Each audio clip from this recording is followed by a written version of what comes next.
श्री गणेशाय नमः। ओम नमः शिवाय। स्वागत है दोस्तों आपका अपने चैनल पर और मैं हूं आचार्य दिव्या। ब्रह्मांड की बहुत बड़ी घटना शनि देव का वक्री होना। तो 17 जून 2023 को रात को 10:22 पे शनि महाराज वक्री होंगे और अपनी ही कुंभ राशि में होंगे, जो कि 4 नवंबर तक वक्री रहेंगे। शनि देव जो हैं न्याय फलदाता होते हैं, कर्म फलदाता होते हैं, और जो कुंभ राशि है जिसमें ये वक्री होने जा रहे हैं वह भी राशि मेहनत की, कर्म की, हार्डवर्क की होती है। तो शनि के वक्री होने का आपके लग्न पे, आपकी राशि पे क्या प्रभाव पड़ेगा, ये जानने से पहले मैं आपको बताना चाहूंगी वक्री ग्रह कहते किसे हैं। देखिए, वक्री ग्रह का होना मतलब ग्रह कोई अपना उल्टी चाल नहीं चलता, जैसे कि हेडिंग्स आते हैं आजकल वीडियोस में। ग्रह अपनी गति से चलते रहते हैं, लेकिन वो वक्री महसूस होते हैं किसी दूसरे ग्रह से। जैसे 2 गाड़ियां चल रही हों, एक गाड़ी की स्पीड तेज हो और दूसरी गाड़ी की स्लो हो जाए। पहले दोनों गाड़ियां बराबर चल रही हों, एक गाड़ी फिर उससे अचानक स्लो हो जाए, तो दूसरी गाड़ी में बैठे हुए लोगों को लगेगा कि वह गाड़ी पीछे की ओर जा रही है। तो इसी तरह से पृथ्वी पर बैठे लोगों को अब महसूस होगा कि शनि महाराज पीछे की ओर जा रहे हैं, यानी टेढ़े हो गए हैं, वक्री हो गए हैं। आमतौर पर ये मानते हैं कि शनि देव की वक्र दृष्टि अनुकूल नहीं होती है, लेकिन जिन जातकों की कुंडली में शनि देव स्वयं वक्री हैं या फिर अच्छे स्थानों पर बैठे हुए हैं, लाभ की अवस्था में हैं, तो उनके जीवन में उन्नति का वास भी देते हैं। हालांकि वक्री ग्रह का प्रभाव है, इस बारे में 2 मत है। कुछ लोग वक्री ग्रह के प्रभाव को स्लो यानी धीमा मानते हैं और कुछ लोग वक्री ग्रह के प्रभाव को तेज मानते हैं। हो भी क्यों नहीं, क्योंकि वक्री ग्रह पृथ्वी के कुछ नजदीक आ जाता है तो उसके फल तेजी से प्राप्त होने लगते हैं। हालांकि मेहनत और एफर्ट वो नॉर्मल अवस्था से 100 गुना ज्यादा करवाते हैं, यानी कि नॉर्मल जब मार्गी में हम मेहनत करें उससे ज्यादा हमें मेहनत करनी पड़ेगी, तभी वक्री ग्रह फल दे पाते हैं। तो जिसकी भी कुंडली में शनि महाराज वक्री होते हैं, बेसिक कुंडली में D1 चार्ट में शनि महाराज वक्री होते हैं, उन लोगों को मेहनत और कर्म और हार्ड वर्क बहुत करवाते हैं।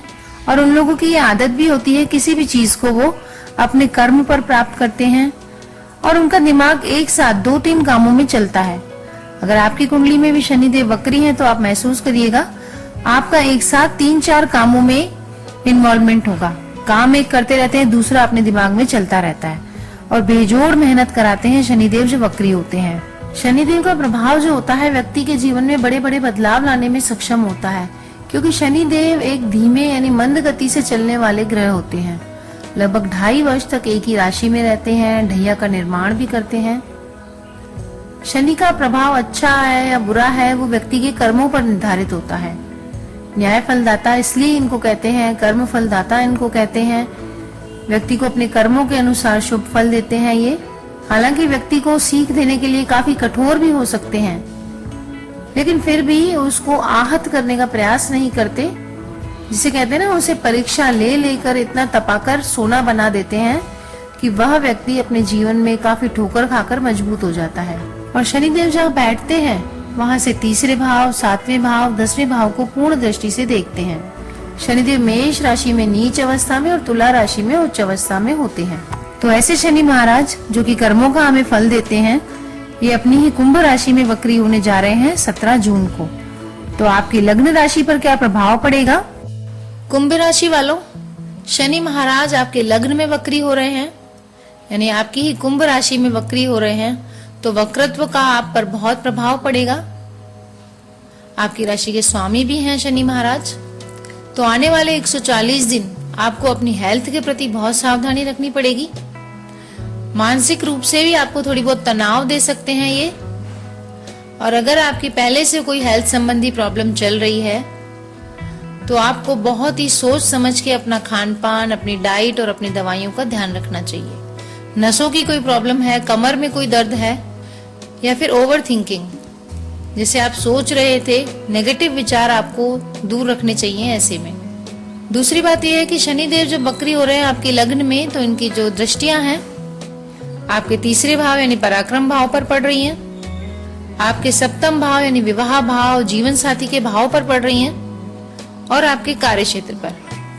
तो देखिए इन सभी पर शनिदेव का मिला जुला प्रभाव आएगा। अगर आपके वैवाहिक जीवन में थोड़ी सी खटपट चल रही थी तो आपको अपनी समस्याओं को समझने में देर नहीं करनी चाहिए, क्योंकि आपको कोई अच्छा सा डिसीजन लेना चाहिए, वरना रिश्ते आपके हाथ से निकल भी सकते हैं। अपने भाई बहनों का पूरा सहयोग करें, भाई बहनों से सोच समझ के वार्तालाप करें, उनकी मदद करें, जिससे आपके भाई बहनों के मन में आपके लिए प्रेम बढ़ेगा, विश्वास बढ़ेगा और आपके रिश्ते अच्छे होंगे। आपके दोस्त जो है इन दिनों आपसे मदद मांग सकते हैं। ऐसी स्थिति में आपको उनके साथ भी खड़ा रहना चाहिए। व्यापार में कोई भी डिसीजन तुरंत नहीं लेना है, जोखिमपूर्ण हो सकता है, लेकिन व्यापार में एक अच्छी स्थिति ये दिखाई दे रही है कि उन्नति हो रही है आपकी। दिन प्रतिदिन के जो खर्चे हैं उसमें बढ़ोतरी हो रही है और कमाई में भी, जिसे कहते हैं दैनिक आमदनी, वो आपकी बढ़ रही है। विदेशों से आपके संपर्क रहेंगे, लेकिन जहां आप काम करते हैं, नौकरी करते हैं, वहां आपको एक्स्ट्रा मेहनत करनी पड़ेगी, क्योंकि ये समय ये मांग कर रहा है कि आपको कार्य क्षेत्र में एक्स्ट्रा मेहनत करनी है। तो अपने काम को सबसे ज्यादा महत्व दें इस समय। आप किसी के चक्कर में पड़ के आप अपनी हेल्थ से, अपने काम से विमुख मत होना, क्योंकि कई सारे ऐसे प्रलोभन या लालच आएंगे आपके सामने जो आपको नौकरी छोड़ने पे विवश करेंगे। तो आपको वहां पर मैच्योरिटी दिखानी है, और जीवन साथी से रिश्तों में भी आपको मैच्योरिटी दिखानी है, क्योंकि रिश्ते जो हैं थोड़े कड़वे पड़ रहे हैं। लेकिन आपकी यात्राएं इन दिनों काफी रहेंगी व्यापार को लेकर, क्योंकि तीसरा भाव जो कि भाई बहनों का, पराक्रम का, उसके साथ छोटी छोटी यात्राओं का भी है। तो छोटी छोटी यात्राएं जो रहती हैं आपके व्यापार को लेकर, वो होंगी आपकी, जो आपसे मेहनत अधिक मांगेंगी, यानी थकान आपको होगी। लेकिन फिर भी अगर व्यापार की तरक्की करनी है, अपने करियर में ग्रोथ करनी है, तो आपको नौकरी संबंधी यात्राओं को टालना नहीं चाहिए। अब उपाय क्या करने चाहिए आपको? देखिए 140 दिन आने वाले शनिदेव आपके धैर्य की परीक्षा लेंगे। तो आपको श्री राम भगवान के चरणों को पकड़ लेना है और श्री राम रक्षा स्रोत इसका पाठ करना है।